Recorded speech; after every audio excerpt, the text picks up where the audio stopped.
everyone, welcome back to Sparrowpod. Today we're talking about something that's huge and scary, climate change. But hey, before you zone out, chill. We're gonna talk about normal students, from wasting papers to AC balls and an ongoing heat apocalypse. Let's get into it. I think we should get warmed up a bit.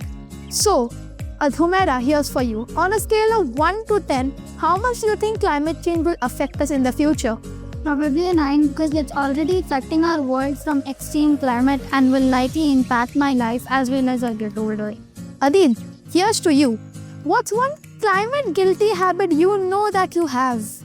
It's that sometimes when I on the AC or a fire, and obviously when I'm not in the room, it's still on. I don't turn it off, and it's like basically I'm funding the electricity board every day. You should fund mine instead. But now let's get on to the main discussions. Why do you think students our age don't take climate change seriously, Humaira? It feels like our action doesn't matter and the problem is very big to solve. Adib, here's to you. If you could replace one thing in school to fight climate change, what would it be and why? So I would ban the plastic bottles and make the children use the filaments only. Might be a policy or a rule. And carrying one bottle makes you look responsible or maybe even broke. Okay, Adib. Again, here's to you. What's worse in your opinion? Air pollution in cities or cutting down forests?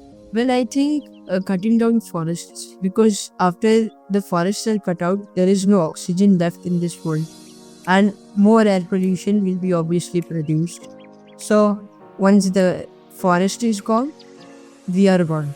You look like you're running for school president. But here's for you, Humaira. What's one small climate-friendly habit that's actually realistic for students like us? Using reusable water bottle for every day. Okay, the last few questions. If Earth have a report card, what grade would you give humans for taking care of it, Adib? I would like to give it a D, because we always try, but we end up failing. And it's like that one report card that the kid hides from his parents, or the parents hide it from their relatives. That's funny, Adib. Here's to you, Humaira. Imagine you had one superpower to fight climate change. What would it be and how would you use it? I will be having the superpower to turn carbon dioxide into a fresh air and clean all the pollution. So yeah, climate change isn't about being perfect. It's about adding up the things that add up over time. And honestly, climate change, it can change a lot of things in this world. Exactly. If we wait for someone else, we have to wait forever. But if we start now, maybe we can graduate without wearing oxygen masks.